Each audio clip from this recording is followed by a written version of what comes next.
guess they're really not that far. I sing Kofa, sing Kofa. It's a new dawn, a new day. I say. Remembering days that we used to play around the way, no bullets were stray. We would swear box all day, few arguments with the old heads. For the most part, we would obey. Barbecue days laughing away. See your cousin every holiday. Blockbusters on a Saturday. Fire hydrants as our waterfall. Had to lose it all just to gain it all. Airheads from the corner store. When Coda bags used to cost us a quarter. In the shop talking shit to your barber. Still a report card to get to your mama. Squad up at the school to see drama. Living life free without no karma. Remembering days. Remembering days. Friday morning, wake up starving, pull up with the pop tarts. Late to school, I'm always late, so mama whoop my ass hard. Algebra ain't speaking to me, fucking up my heart chakra. Chest was aching, mama worried, took me to a heart doctor. Maybe it's the Grippos, I don't know. Maybe the pop rocks, my God. But shit, my addiction to hip hop. Up on YouTube all night, I can't stop. Got 5 more minutes on my phone, but it's almost 9. Gotta re-up on a yellow car, walking down Vine, and my car just dropped. Put my baby online, then I call and fall asleep at the drop of a dime. I remember what my hallway smelled like. I remember what my teachers sound like. I remember skipping class, they were salty cause I passed. I could read no math, couldn't stand my little ass. Had to pass for my niggas that passed. Locking in for my niggas locked up, and the ones that gave up. They forgot about us, they forgot about trust, don't forget about love. I sing,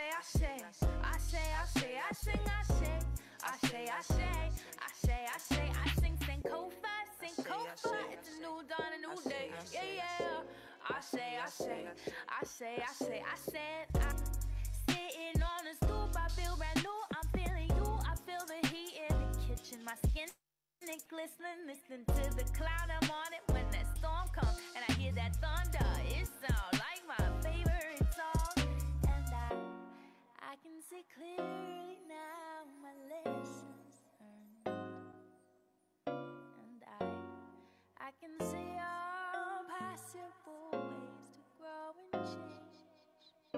Now I let a dark cloud floating by, and when the sun shines and the moon shines, I know that it's alright. I know it gon' be alright now. Sing Kofa, it's a new dawn, a new day. Hey yeah, I say, sing Kofa, it's a new dawn, a new day. I say, hey yeah. Me and Ma told me pick a switch. Florida frying kitty fish. Sun kids drop like it poppin', popsicle licking, kicking it. Me and Ma told me pick a switch. Florida frying kitty fish. Sun kids drop it like it poppin', popsicle licking, kicking it. Don't be afraid to go back and look what has been done in the past. You don't have to repeat it. It may be something good or it may be something bad, but whatever you do, know what happened behind you so it will help you when you go forward. Yes. So it will help you when you go forward. Welcome to everybody to Urban Consulate Cincinnati. It is so good to see you here. We have everybody joining us in 2 places, live on Facebook, as well as inside of the Zoom room, where we have dozens and dozens of participants joining us for what will be an amazing, interesting topic with also amazing and interesting guests. My name is Naima Bilal, one of the co-hosts of Urban Consulate Cincinnati. And for those of you who have registered for the event, thank you so much for registering in Eventbrite. If you are watching on Facebook right now, just a reminder to look for the Zoom link in the comments below to join us for breakout dialogues immediately following our first half with our incredible guests tonight. And we want to remind you just to keep signing up for those Eventbrite events. That way, every second Monday, you will be able to join us for these free and fully open events, dialogues about equity, and specifically about what equity looks like and how it shows up in our city, great city of Cincinnati. So again, make sure you get the link to join so we can share space and be in community together. Thank you so much. So with that, here we are It's another second Monday of Urban Consulate, and these conversations keep coming, and you probably wonder, like me, there are innumerable topics that we could bring to the table to discuss as a community. And one in particular today has real meaning for us in Cincinnati. Lots of changes in our environment, our built environment, and the systems happening in Cincinnati. And so today, the key question that we are digging into fundamentally is this: just what is built equity, right? And from there, other questions emerge, such as, how does the intentionality of design inform our physical built environment? Not only that, but how does that environment, either the systems or the physical environment, how does it impact well-being, right? Also, where is the break point between equity and oppression in how we design our built environments? And how do they further impact the systems in which we all interact? And so when we widen our scope of vision to include design, architecture, building as more than just, again, the physical environment, we realize that we're also talking about systems. And when we look at it from that view, what we're really talking about are decisions, right? Because these designs that we're going to be discussing tonight are human beings making designs and making decisions, right? And so tonight we'll be talking a little bit about, are those decisions collectively driving us toward an equitable place, or are they expanding and widening the wedge of inequity that holds us apart and keeps us disconnected, right? And we'll also be wading into the notion that if inequity can be designed, equity can also be designed. So the possibilities are tremendous here. And you can see the ground is fertile and the territory is very fertile for conversation tonight. So I hope that's what you were expecting. I'm looking forward to welcoming our guests. And first, I am so thrilled to welcome back Michael Pride. Michael is professor of architecture at the University of New Mexico. And I'm going to say welcome back because, of course, Michael, Professor Pride, was in Cincinnati, where she was the director of the School of Architecture and Interior Design, and on the Planning Commission. So this, in my view, kind of feels a little bit like a Cincinnati reunion. As an architect and urban designer, Michael emphasizes principles of consensus, collaboration, and public engagement in her teaching, also in her research and her professional consulting. Michael's current work focuses on the intersection between design and public health, and how we seek ways to create healthy, sustainable, and equitable communities. Again, prior to the University of New Mexico, Michael was at the University of Cincinnati, go Bearcats, where she served as the director of the School of Architecture and Interior Design from 2003 to 2009. Michael also served on the Cincinnati City Planning Commission and on the Board of Trustees of the Cincinnati Contemporary Arts Center. Welcome back, Michael. So good to see you. Thank you so much. It's great to be here virtually. Great to have you. Great to have you virtually.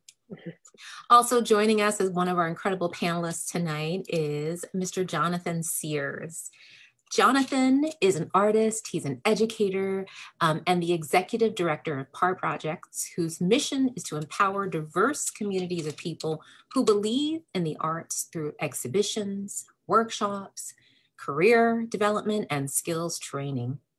Located in Cincinnati's North Side neighborhood, PAR Projects has just expanded into 15,000 square feet of space to create Studio PAR, a land banking initiative to preserve space for the arts. Yes, welcome, Jonathan. So great to share space with you this evening. Oh, did we lose Jonathan? No? There you are. Hey. Thank you. Thank you. Good to be here. Appreciate the introduction. Thank you for being here. And we are also welcoming back Napoleon Maddox. My goodness, this really is a Cincinnati reunion and homecoming, because tonight, Napoleon Maddox joins us from Besançon, France, and I hope I didn't butcher that name, where he is in residence. He's an artist in residence at La Rodilla. So welcome back, Napoleon. It is so good to see you and have you share space with us this evening. Napoleon Maddox is a hip hop ambassador, writer, producer, human beatbox artist, philosopher. I just added that. He is the leader of a hip hop free jazz band called Is What? And he is also the lyrical half of the mesmerizing duo Sorg and Napoleon Dynamite. Oh no, Napoleon Maddox. I'm glad I got a chuckle out of you. I apologize. In 2017, as creative director, he premiered a groundbreaking multimedia show telling the true story of his great-grand-aunts, co-joined twins Millie Christine McCoy. He's also worked with respected artists such as Chuck D, DJ Spinna, DJ Logic, Glenn Hansard, Vernon Reed, Archie Shepp, and the late, great Les Paul. I am so thrilled to welcome you back to Cincinnati, virtually. At least it's virtually. At least technology allows us. So yes. Yeah, it's great to be a part of this and to hear and see old friends and make new ones. Yes, and we are very grateful for that. I also want to let you know that joining us a little later will be my fellow co-host, Meg Trischler, Miss Megan Trischler. Megan is a designer and a spiritual leader here in Cincinnati, and she spends a great deal of time accompanying people on their journeys of faith and action. She's a dynamite person. Love her loads. Megan is a space maker who has a heart for working at neighborhood scale, and that passion has taken her to cities across the nation where she's had the opportunity to collaborate on a number of participatory projects in both rural and urban communities. Meg, welcome, welcome. We are so thrilled to have you guiding us in the second half. I also want to introduce a new Urban Consulate Cincinnati team member. Her name is Sulin No. And Sulin, you won't really see her the whole talk, but take a look at her. She's waving there, hey, hey. Sulin will be working Twitter magic in the background, live tweeting almost everything you're hearing tonight in the first half. And so we're so thrilled to have her help us, guide us on this journey to ensure that as many people as possible get to hear about Urban Consulate and that we stay present in our social media universe. So without further ado, I am so thrilled to welcome to the Urban Consulate stage to set it off right with two original pieces, Napoleon Maddox. All have spent and come short. Our best commerce is the blood sport. Squash your soul on the ball court, because with no foul play, you get no support. Hold your peace or retort, while the clever invest in the C4. All have spent and come short. Our best commerce is the blood sport. Squash souls on the ball court. Speak your peace, but be sure ill gains got with no remorse. She looked good in the fly pumps.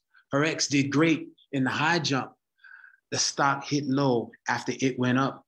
She still had satin on the D cups, because her brand new man was G'd up, ran more sweatshops than Nike and Adidas in Tahiti with drinks and his feet up. Speaking animal rights, giving money to PETA, and they'll never starve, them wolf pack leaders may as well be running the streets with loaded up heaters. But why do that when they can send drones to meet us, and that's how they greet us? All is spent and come short. Our best commerce is the blood sport. Squash soul on the ball court, because with no foul play, you get no support. Hold your peace or retort, while the clever invest in the C4. All has spent and come short. Our best commerce is the blood sport. Squash souls on the ball court. Speak your peace, but be sure ill gains is got with no remorse.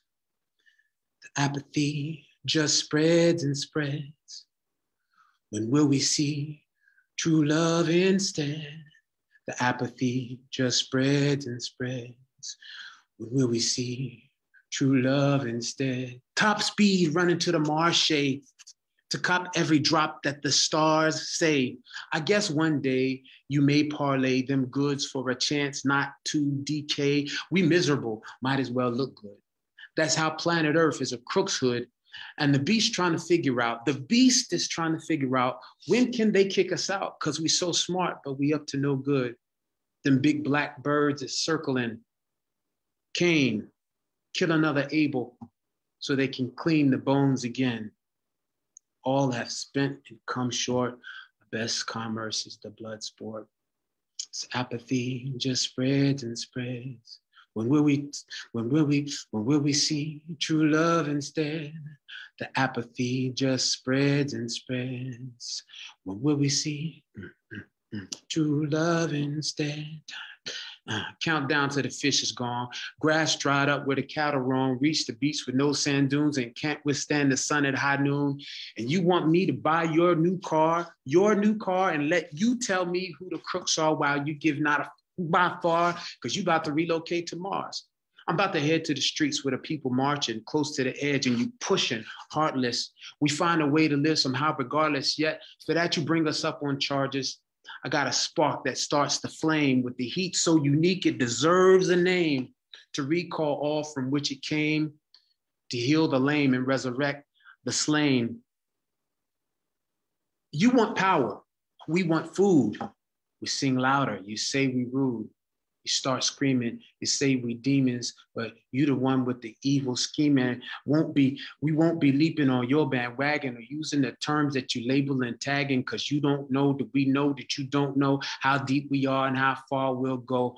We'll do like the ancient did and start training for war with the names of the kids, saying them names, and the slain still lives to bring back to mind what the mission is, to feed the famine, to value life, to live by love and not by the knife, and keep that so razor sharp that you could cut out the lungs without touching the heart. Thank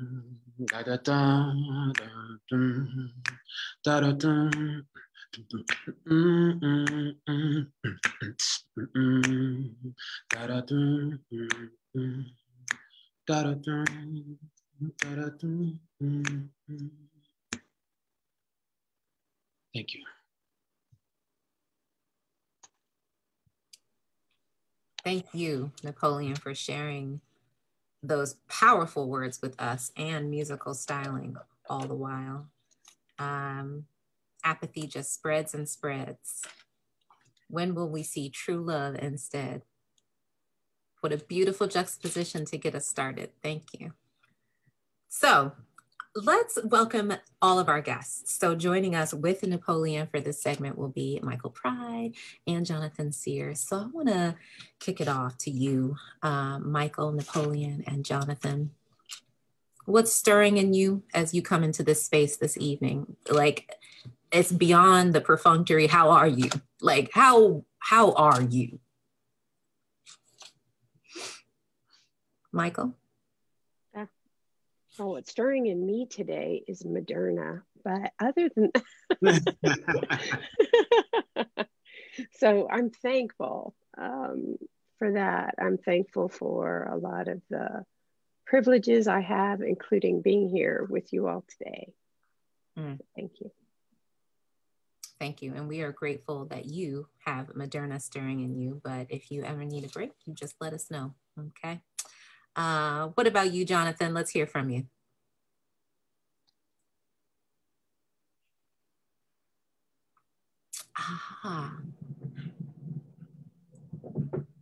While we're waiting for Jonathan, let's check in with you, Napoleon. How are you doing?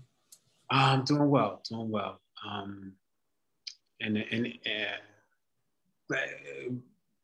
At the risk of being redundant, really glad to be here and to be a part of this, and seeing how important it is that we find the equity and we find these ways to be together in the times that we feel like it's like we may never see each other again, but we're finding ways. So I'm feeling encouraged by that, and these kinds of meeting opportunities that we may not be doing if we weren't so separated. Absolutely. The irony of being so far apart and yet so connected. That's right.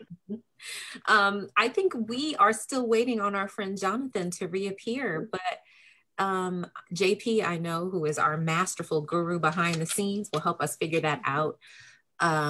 Let's get into some definition setting. We'll come back to Jonathan and ask ask a question how he's doing. Oh, there he is. Hey, hey. Let's just give it a sec, because I want to get Jonathan in on this from the beginning. Yes, Jonathan is the co-host now. Oh, technology. Yes, oh, technology, but okay. So you're with us now. Can you tell us how you are, Jonathan? For real, how are you?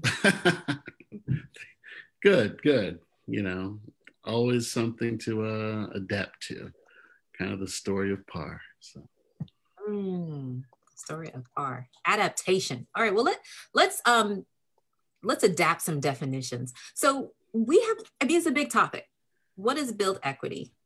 But let's take a pause and define what does that actually mean. So let's break it down. Okay. Between the three of you, the four of us, you know, just how do we define built? How do we define equity? And then, as Michael has challenged us, how do we define environment, as in finding or building equity within our environment? So let's start with those three words: built, equity, environment. I'm going to popcorn it and just throw out some ideas. The built part? Yes. What's coming to my mind is constructed. Maybe that's the architect's perspective, but also manipulated, or usually by humans. But, you know, there are many species that build. Beautiful. Yeah. Any builds on that? Any? Yeah, for me, I mean, I'm embracing and understanding that reality more and more, having chosen to come here and detach physically from, you know, where I grew up there in Cincinnati, and the community that nurtured me to become the person that I am now. I'm seeing what we built there as the larger community, and specifically the African-American community, that I didn't appreciate as much. And I mean, I've always appreciated it, but being here, I'm able to see how influential, how much blood, sweat, and tears really built multiple industries, scenes, a canon of different types of work, different types of not only music and visual arts, but ways of looking at the world. And so I see that as something that we've constructed, something that we've built, that it didn't just happen out of nowhere. It's something that had to be built and developed, and is unique. Jonathan, what do you got cooking in your definition? Honestly, you know, I can't really build on those building topics, but I was thinking about just equity in a different kind of lens and different definition, if I can, you know, fast forward to that word, if you will. Yes, please. I mean, and I think about that, you know, the famous graphic with the kids looking over the fence and through the fence and all of that stuff that kind of brought equity to the forefront visually. That gets me thinking more preparation for next steps. You're kind of reframing the whole thing, you know, like if certain amount of equity is owned, you are prepared to take the next step, whatever that, you know, may happen to be. So kind of almost taking the monetization out of it and more putting it as a precursor to the future. Beautiful. Let's talk about environment.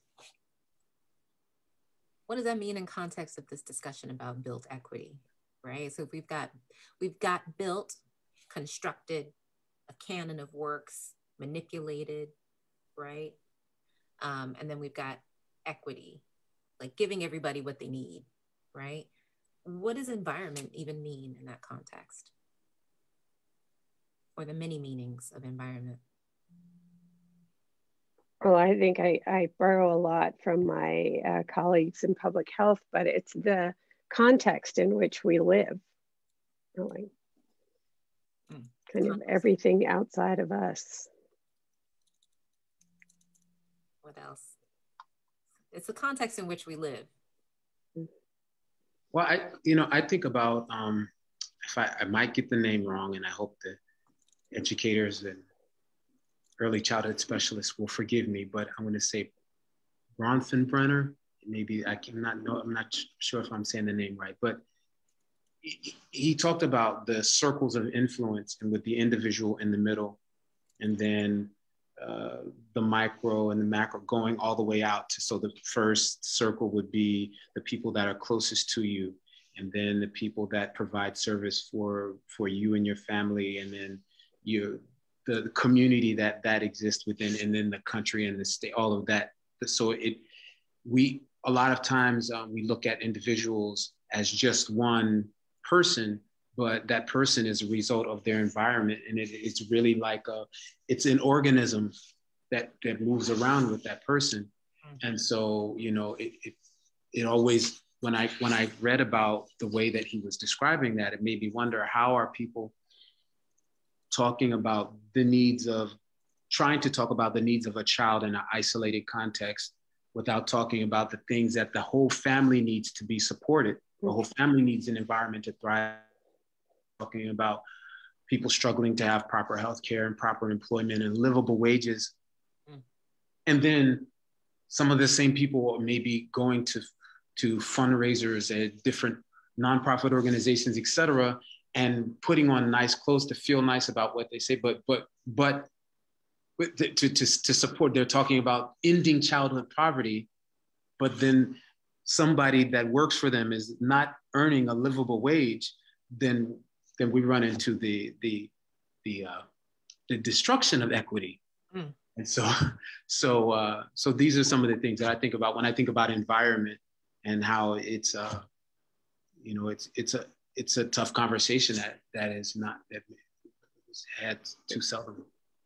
It's social, cultural, political, as well as physical and economic. Yeah. Yes. Jonathan. It really just quite simply all things that surround you. Yeah. Whether that's voices, whether that's landscape, literally everything that will influence your next decision. Love how we can see that as a multidimensional thing. Environment is, I don't know, Napoleon, I'm going to be walking away with your analogy as the environment as like an organism that moves with you, right? It can be organisms of systems, it can be organisms of people, of course, our natural surrounds, all of that, right? It's all of that. I want to talk a little bit about, like, why does this work matter to us? Why is it important? And furthermore, why make it a vocation? This is for you, Michael. What does this mean to you personally? And why does Build Equity work through the lens of, your research, your teaching, and your consulting? Why does it matter? Well, I suppose that why it matters, especially to me, is because of my own identities, my multiple identities, right? Being a woman, being a Black woman, being a Black woman architect, I don't know, being a Black woman from Los Angeles, all of those things, being the daughter of my parents, really affect, that's my environment, right? And my identity. And so because of this, I think because communities matter to me, because I'm motivated by and or appalled by the inequities that I see, and because social justice has become then my real aspiration, my focus, and environmental design is my tool. So I'm trying to use that tool and pull the levers of that tool to create a more equitable, a more just environment. So, and because my mom, Because your mom. My activist mom. Yeah. Mom. Beautiful. Your mom sent you on the highway towards social justice, and she said, eventually you decided your lane was right, architecture and design. I love that. That was my dad. That was your dad. So because my dad, because my mom, because Mm. my So- community. Mm-hmm. There we go again. Our environment influencing our vocation. Love that. Jonathan, what about you? Why does built equity work matter to you personally? Just to kind of, loop in a quote I like to live by. It's, if your life's work can be accomplished in one lifetime, you're not thinking big enough. Mm. And so if you kind of have that as your mantra, and then you pair that with your skill set, it's like, how can you make change that'll be ongoing and on-lasting? Yes. And really, what can you put in motion? So like the work with PAR is, giving what I have to put something in motion that's much larger than me, that can amplify voices. And so that's kind of the way to kind of think about even the how to get to the next step. It's because we have a long way to go. And so the next step is just the one before the one after. Mm-hmm. What can you plant today that you may not ever see fruit or fully grow? Beautiful, exactly. Beautiful. Okay, Napoleon. Wow, I'm just soaking this up. I'm sorry, because I'm like trying to write down these quotes. For me, this work really matters. I mean, and I'm a different kind of builder than Michael or Jonathan, but my father was a serious construction person, serious builder, serious repair person. And what I see, and he was, I have to say, I mean, and I think this is so relevant in terms of talking about environment and context. He was born in 1924 in Georgia, in rural Georgia. And so he came from a time where many things, many things were not given, were not even sold, were not provided to our community. And so they had to build. And so my way of thinking, my way of being as an artist, as a person, is like, if it's not there and I want it to be there, it's probably something that I need to be willing and ready to build, and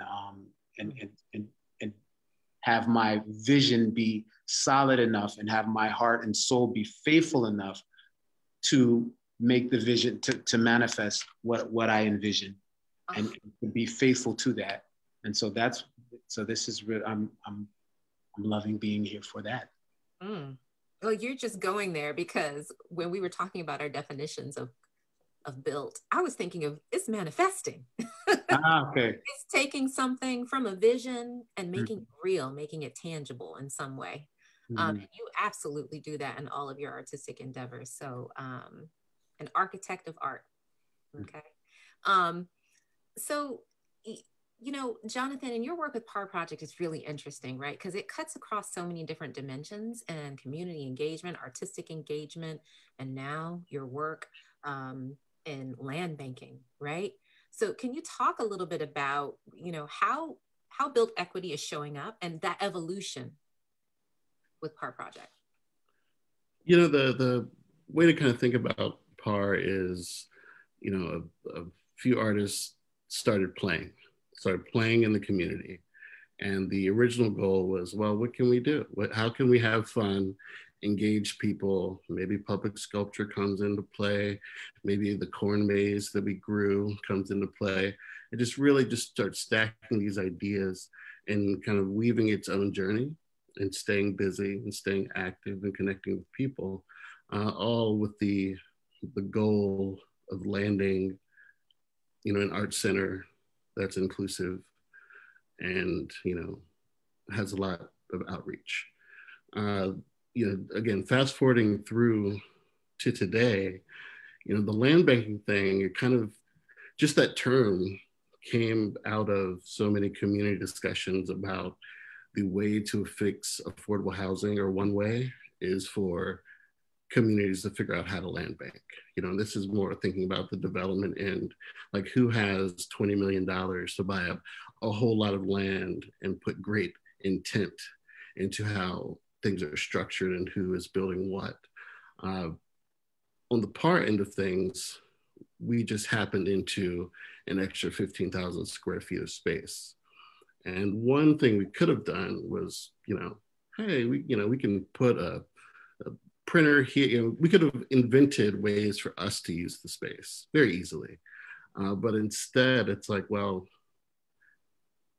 isn't there much more value if we commit to dedicating 2/3 of that space to give other artists opportunities? And so just at a very basic level, it's like, we have the space. How do we invite people who are better than us at what they do, give them extremely favorable rates to make it almost undeniable, and say, hey, come join our party. And that's kind of the land banking, if you will, for the arts. It's like, we have the space, we have the ability, and we have the willingness to share everything we have to make something bigger than ourselves. Oh, I am so just energized by this concept of reclaiming to give back, right? And reclaiming space to then turn it back to people who can really benefit. So let me ask a question. Now, this puts us into like some concrete territory in terms of how maybe inequity shows up, how white supremacy, racism may show up. But Michael, I don't know how else to describe how I feel about our previous presidential administration taking it upon itself to institute an executive order that mandated that all federal buildings display a classical architecture. And when we hear that, it's not even a dog whistle, right? It's very, very clearly sort of Western European architecture that, to be frank, does indeed dominate Capitol Hill whenever you're down there. But the question for me is, and of course, the Biden administration has since overturned that executive order, right? But how can designers atone for the harm that comes from placing sort of white normative culture, art, and manifestations at the apex of value, and like makes it the yardstick for worth measures? Yeah, I would say that particular policy, that executive order, was just a recent installation, and the ways that, those in power seek to continue to sustain that power. And whether consciously or subconsciously, this is the way things are, and change signals loss for a lot of people. That's not saying that it is loss, but what if we just had more? There's no limit on that. The rich diversity of cultures, of backgrounds, of design styles, the diversity of needs and aspirations, I think should be present in our national capital. Now, that doesn't tell you how to atone. This is part of the conflict and dialogue and debate that's been going on in circles of architects, landscape architects, et cetera, when we think about historic preservation and preserving culture, or somebody's deciding what is valuable and what isn't valuable. And this debate goes way back. Herbert Gans and Ada Louise Huxtable debating, whose history is valuable and what spaces did those people occupy and what spaces were important. And that's really expanded in many communities, the notion of a landmark or something worth preserving. You see the ways that Monticello is presented now versus the way it was presented 30 years ago, and still problematic, right? Because these built spaces are concrete, literally, representations of a certain kind of social and political structure. So atoning for that, dismantling that, means decolonizing it, quite literally. And that's not so easy. It's very easy to say. Doing it, it takes great intention. This goes back to the building, right? By intention. How do we dismantle that?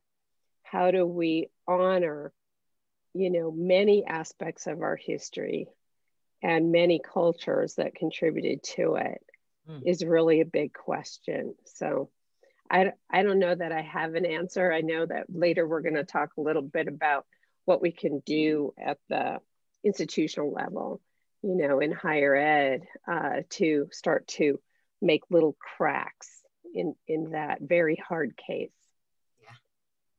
Yeah, I'm excited about that part, but you know, it's coming back to me in such a big way that the change that you and I see as something beautiful, something that points to something diverse and new and vibrant, right? And a sort of a collective sharing of knowing, a shared collection of being, for others is seen as loss.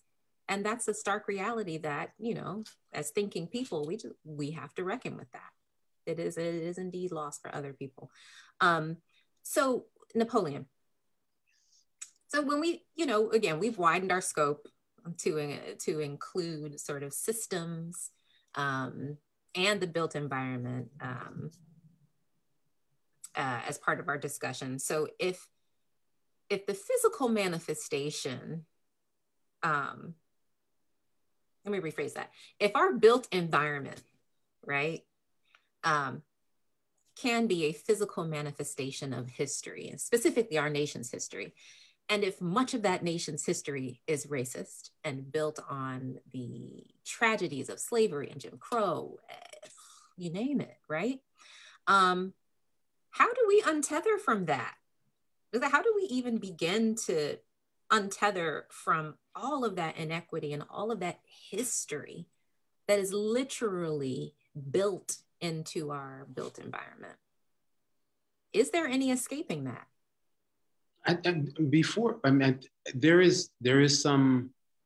There's no escaping it without acknowledging it. It has to be acknowledged before it can be overcome. And that's why I chose the pieces that I wanted to share tonight, because they talk about, the pieces talk about where we are and what we're dealing with, and with a certain kind of honesty of like the things that we don't really look at, you know. And I think we really have to look at where we are. And we've, as you mentioned earlier, as you talked about earlier with the previous administration, we really lost some decades there with not even acknowledging where we really are. But it's been kind of that condition has been a long time coming with if you to get all the way down the river of denial, you start with small denials, and those denials get bigger and bigger. So we really have to see where we are. There's no escaping without saying, okay, where are the most basic injustices? And they will lead you, you know, to the greater injustices. So I think that in order to deal with the manifestation of racism that's built into the history, the fabric of the world that we live in, and specifically in America, we have to be honest. And sometimes it really just hurts, you know, to deal with it. But it's going to hurt worse to not, you know. It's kind of like our physical bodies. Like if we don't acknowledge something that's not working in our body, the sickness is going to come out eventually. And so I think that's the first step, is just really being honest about it. Being honest, speaking truth and reconciling, as Michael just put in the chat. Absolutely, the best place to start, right? So now that we have defined equity, you know, we talked about your professorship at the University of New Mexico. Can you talk about, well, how do you inscribe a commitment to equity in the higher ed space? You know, it's exceptionally white, right? And the ivory tower space of the academy in and of itself is built to perpetuate inequity. So how does one move in that space? Well, I think one little chip at a time, but I feel quite fortunate to be at the University of New Mexico. It's one of the great attractors was a long history of public interest work, a real commitment to social change that I find among so many of my colleagues in every discipline, that it almost feels like I'm in another parallel universe a lot of times, even though there are problems there too. My colleagues are like, we just got to take it down. We got to take it down. We got to take it down. Some are making a plea for a concept called a pluriversity, because even just the term university has this idea of some kind of a universal truth that is held and passed down or whatever. And then, so that's a pretty high level concept that can take a while, but we're working at just a real grassroots level, just like in community, thinking about when we talk about truth and reconciliation, we're doing that even with our curriculum, thinking about, okay, what is the truth here? Let's examine every aspect of the way that we teach, what we teach, with whom we learn. And because I even stumble on the word teaching anymore, I like adopting Paulo Freire's approach about we're all teachers. And that translates to work in community, that there's something, everybody comes with expertise in their own lives and knowledge that is valuable as we co-construct our learning. So yes, we do strike out lines of the syllabus. We flip the classroom. We do a deep dive into the examples that we show to students, that we share with students of built environments and of designers. I don't know, it's just these little chinks, hoping that little by little we shift the culture, the expectations of the students, the expectations of faculty, the expectations of staff, and then the administration starts to shift. It will go way beyond my time at the university. This is a never ending, it's a perpetual project, because we have to just keep checking in with what we're doing. And the more voices we have around us participating in that, the more lively, rich, and equitable that environment will become. So I'm in a privilege. I know that I'm in a position of privilege, and I enjoy learning from my colleagues and the students. I enjoy reading, Bell Hooks decades ago and Teaching to Transgress as this beautiful sort of literary marker, expressing just that the banking system that exists in the academy today, we have to reset expectations. And, to me, it's a practice of vulnerability, because you're more than an expert behind a lectern, right? You yourself are learning. And I'd imagine that you have to set expectations with students too, right? Like, guess what? I'm here to learn from you as well. That's so beautiful. And guess what? We all learn. I mean, it doesn't diminish. I think it enriches the academy. And, I'm glad you mentioned vulnerability, because what I wrote in my notes is actually this practice of humility, right? Yes. Of recognizing that we're all people, and advancing dignity, always coming forward with dignity for ourselves and for everyone with whom we engage, and every space that we engage, natural, all living things, as Bruce Miles says, all life. Jonathan, so again, like you bring such a wealth of experience, and just seeing and hearing and reading about the trajectory of PAR Project makes me think you have something to say about this. What specifically are questions or musings that you're sitting with today in the space of built equity, and just in general, like equitable experiential creation? What are some areas that people tend to neglect in that space of dialogue that you wish would be talked about more, that had a little bit more rigor in the discussion and the question? Honestly, my brain keeps going towards, like, the notion of corporate giving and, you know, trying to level the playing field. But I don't think anybody is asking, like, instead of, you know, contributing X amount of dollars to a Black organization, like, is there a way instead to help that Black, or is there a way to help build a system that can continuously empower said Black organization or organizations? You know, with all these sharp minds running all these mega corporations, I'm certain that with some actual time and effort and focus, you know, things can be put in place that aren't just one-time gifts or one-time, hey, look what we did. Like, you know, can it be, hey, look what we helped create, that will continuously fuel conversations around race, dollars towards race, you know, racial equality and things of that nature. So it's something I've been wrestling with, you know. And that's a good wrestle, because, you know, like, one of the ways I think about that is, how are you making an investment in a Black-led organization or a predominantly Black organization that will create conditions for it to be a legacy institution, an institution that will endure over the decades? You know, so when I think of Cincinnati, I think of, you know, our legacy institutions of University of Cincinnati and the ballet and the art museum and the symphony.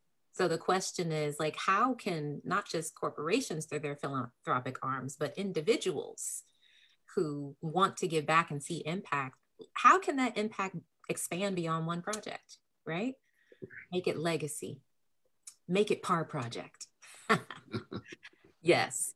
So Napoleon, so we're talking about equity, vote. Yes, Michael, absolutely. Vote. We're talking about equity, right?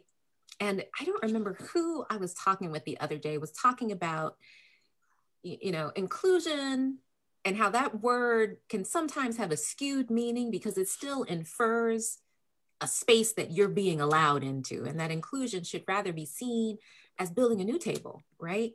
So my question is, you know, I had to do the frame, Napoleon. It's all late and I'm doing a long frame. Can we build anew? Can we build systems anew without BIPOC people at the table making decisions? So the short answer is no, we cannot. Absolutely, we cannot. The longer, more realistic answer is that, but yet it occurs. So, I was thinking about and listening to what Jonathan said so eloquently, and part of what I felt, what I heard, what my soul felt was that in questioning the posture of corporate giving and the kind of I don't remember the term that he used, but I felt like one of the directions that we're moving toward when he was talking about, so that these empowerment can continue for Black businesses or Black organizations that are serving the Black community. We're really talking about removing obstacles so that the empowerment that they already have can be realized. Because a lot of times that's what we're seeing, is that people are trying to keep the lights on, but if they don't have to jump over this hurdle or jump over that hurdle, or, you know, so just, you know, as some of the young people say, they won't let me be great. Just let them be great, you know, by just removing sometimes we find out that their undue tax burdens, and sometimes it's also lack of access to information. So this is rich. What we're doing right here, right now, is just sharing ideas and information, breaking down barriers so people can realize this is actually here. I can do this. I'm having ideas while we're talking about things that I should have thought about a long time ago. Absolutely. So, you know, let's take it out of the abstract a little bit, because, you know, Urban Consulate, we love to deal in abstract. We have to remind ourselves. we need to make it concrete. Let's focus on the people who design once more, right? Because it's people making design decisions. You know, which role, and this question is for you, Michael, what role does identity play in the engaged design process? And maybe you can give us a good working definition of engaged design, but the chief question is, how do people who do not reside or self-identify within BIPOC communities who are designing for them on their behalf, how do they interrogate their whiteness or interrogate their positionality to guard against biases? How does that process look? Right. I know we used to promote an idea called cultural competence, and that's really not even possible. You can't know every culture or whatever more than people who live it. And so that's why now we talk more about cultural humility, admitting that you can't know or that you don't know. And we increasingly, I think, more and more in academia and in a lot of spaces, white people are confronting their privilege and their whiteness. And I just invite everyone to spend some time in that space. There are a lot of resources out there, so just spend some time there. But there's a great essay. Shoot, I just did that. Mind blank. But just list 50 things that the author said she realized she did not have to worry about or think about because she was white. She had often been focused on male privilege and hadn't thought about the privilege that comes with her whiteness. So you just start there and kind of sit with that. And it's, you know, and another scholar said, in fact, because fish can't see water, if you're in an environment that is completely made for you and in which you can thrive and easily find your way, your voice is heard, etc., you don't see that privilege. It's just for you. But take that fish out of the water and put them maybe on the sand, and they'll start to struggle a bit and realize how much they needed the water. Not that we want to take away. So that's one thing. Just start there with humility. And as I said, we work with people, you know, with our clients, with communities, not for them or on them. It's just getting in that mental state. And it really can work when you acknowledge these multiple sources and types of knowledge, and with humility and dignity, engaging clients. And I've seen it, you know, I have some wonderful colleague friends here. One, Barbara Felix, who was chosen in a competition to design a visitor center for the Acoma Pueblo and the Acoma people. And a lot of people questioned whether she could do that as a white woman, working with an indigenous community for whom, when she tells the story, there are still many things she does not know about the Acoma people. And and she wasn't allowed to know, and she didn't feel like she had, you know, she would just ask questions, and there was a lot of openness and collaboration in the process. So the building that she designed does work for the purpose and for the people. So it's possible. And I love seeing these examples. We've had these debates in the classroom, you know, can't design for Black people if you're not Black or whatever. But I also know that some of the early work that I was asked to do was because of this identity, because of this body, that a community felt more trust in me than they may have with somebody else with a different set of identities. There's a lot to unpack there. And this wasn't something that came up earlier in our preparation, but I can't help but wonder, here we are talking about a built environment on land that was stolen. I mean, in Cincinnati anyway, we are forever occupants of the land of the Osage people.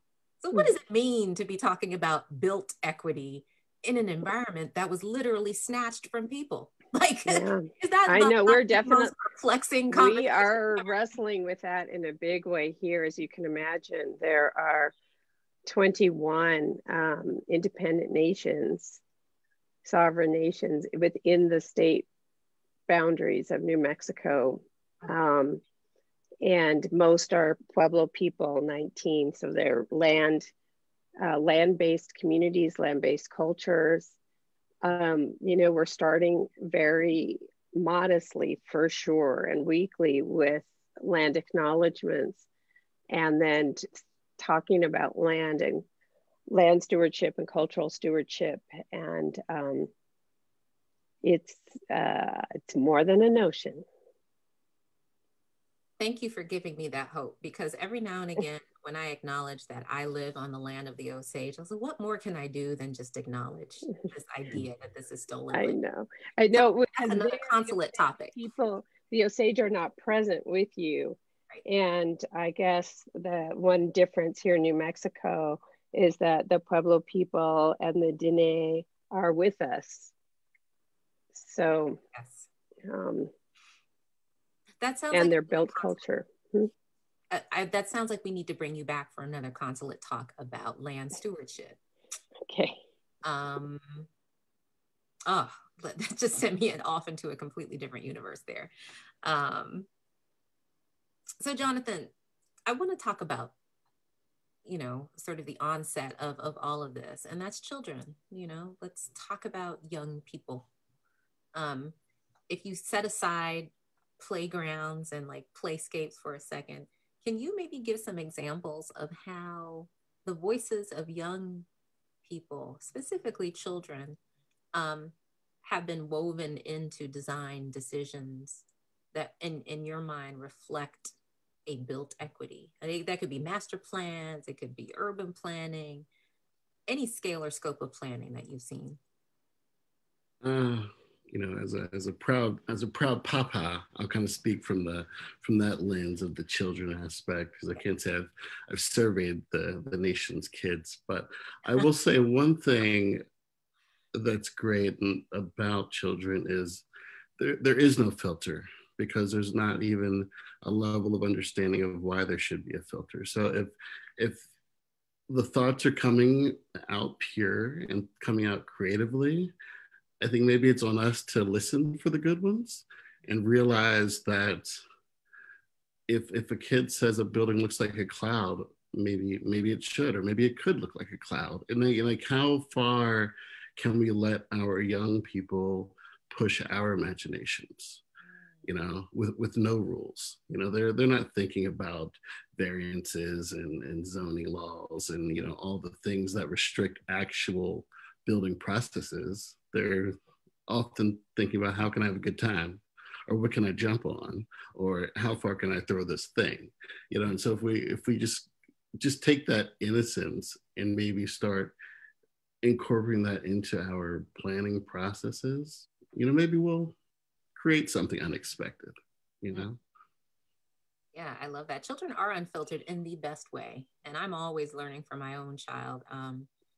I happen to live in Kennedy Heights. I chose this neighborhood after living in Price Hill for a few years. But I chose this community because I felt it was one where people did have a say, including children, as to how our community manifested. And I remember there was a bank that was going up right across the street. And my then 7-year-old daughter asked me, she said, "Mama, there's a community center there. Why are they putting that ugly bank there?" And I said, "Oh, baby girl, that was a community zoning decision. And I guess they moved that through." But the point is that children, they understand and have synthesized in their own minds what a built environment can and should look like. And they've got great questions. So yeah. Let's see. Timim says, "Adultism is largely an enemy to," that sounds like a good quote. "Adultism is largely an enemy to the kind of inventive imagination children could bring to design equity." Thank you. Beautiful thought. So let's bring our own imaginations as we close out here, because we want to leave time and space for our amazing participants to interact with each other around this topic. You know, one of my favorite questions is like, take off the constraints, like no restraints, no limitations, money were no object, resources were no object. What's one change? Do you only get one? This is like a genie, except you only get one wish with this genie. What's one change you would make, no restraints, that would change what built equity looked like in Cincinnati dramatically? Napoleon? I would have to bounce right off of the last strain of thought, the last thread of thought, and go with some way. It's a little abstract, but some way to acknowledge the multiple intelligences, the multiple ways of knowing that are presented within our whole community. I mean, starting with the children,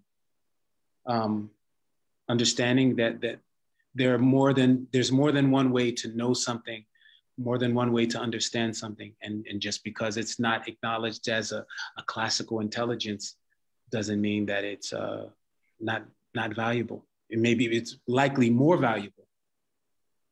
Yes, I love that we can recenter classical knowledge across all cultures, right? Because of course there's classical in every culture. We have classicism, you know, if we extract it from European culture, it exists everywhere. And I love that we can start with the children. Michael, what about you? One change. Free and open access to clean public toilets and hand washing every quarter mile. Wow. Yes, that would indeed be a big change. Can you say a little bit more about that? Oh gosh, just a little. Well, public toilets are, you know, access to public toilets is a public health issue. It's a dignity issue. It's, there's so many things about this, and thinking about treating people with dignity. We criminalize, you know, a bodily function that we cannot control. So, yeah, this is some work that I've done with students. I continue to think about and promote is the provision of public toilets. Whether you're unhoused or you're a child or you're elderly or you're just out in public, you will have to go, you know, no matter who you are, you need a restroom, you need to relieve yourself periodically. And we relegate people to back alleys, backs of buildings, weird spaces when they can't access. We close toilets or eliminate them from public parks. We don't allow people entry into public buildings or even churches sometimes, but all of these kinds of systems have the opportunity to genuinely serve the public good through that little thing. And they should be beautiful, of course. Yes. Jonathan, what's your one change?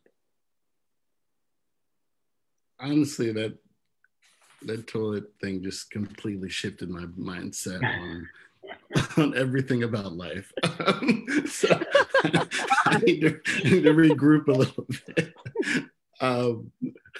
But I'm still in the fantasy world of, you know, I talk about the 52 neighborhoods of Cincinnati, and everybody is part of their, you know, 2 or 3 communities, you know, and while this isn't necessarily a correct answer to the question, I always dream of the shakeup, you know, like what if neighborhoods, like what if Price Hill was now next to Hyde Park, and those interactions started happening at, you know, at the Kroger with the liquor store that Hyde Park has, you know, like how can we scramble up things enough so everybody can start sharing ideas with one another and taking the next steps? So it's more fantastical, but That's just where I always go to. How do we, in the separation of neighborhood versus neighborhood? You want people to bump up against each other, right? Run into each other and interact. I like it. And in a casual way, not just because I live in Kennedy Heights and work in Hyde Park, but because we are just being together in our spaces. I really love that idea. So I want to thank everybody here for these incredible insights. I've brought some new ways of thinking about built equity. I wish we had more time, because if we did, I get into more of the internal built equity, right? And some of the soul aspects of it, because that's where a lot of my interest lies, is the inside, right? But I love that we focused on some of the external manifestations of built equity. And thank you for this amazing Cincinnati reunion. Michael Pride, Napoleon Maddox, and Jonathan, who is here in Cincinnati. Thanks so much for sharing your thoughts. It's been wonderful to sit in dialogue with you.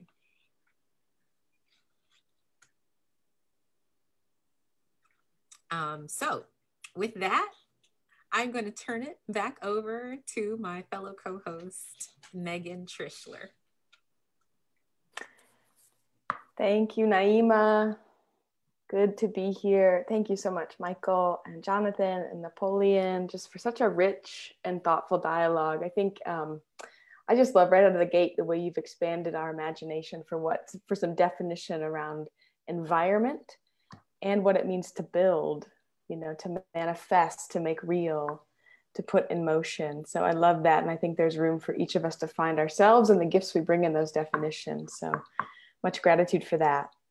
All right, so this is the part of the Urban Consulate, this is more than just sort of watch and consume a panel discussion. This is the part that we love to continue to lift up, which is the participatory part, where we invite you, dear viewers, into the conversation.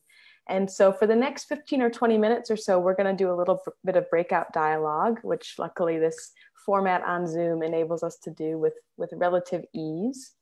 So if you're watching on Facebook Live, now is the time to join the conversation. I'm hoping there's a link to the Zoom that's been placed into the Facebook comments, so go ahead and click on that.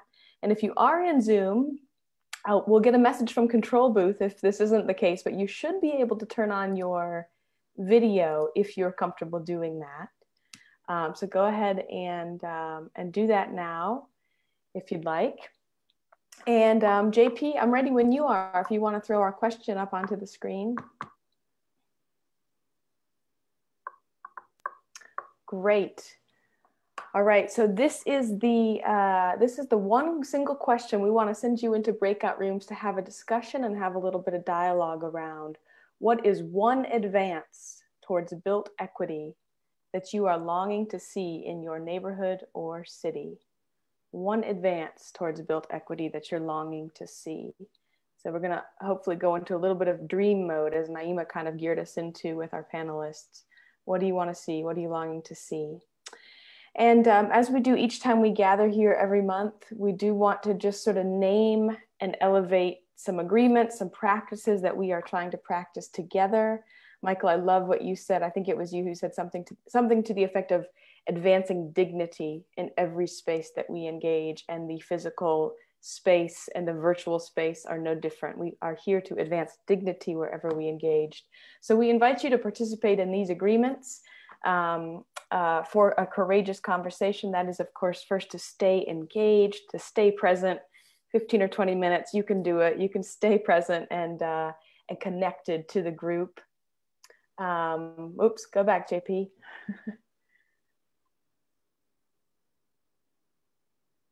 Thank you, thank you.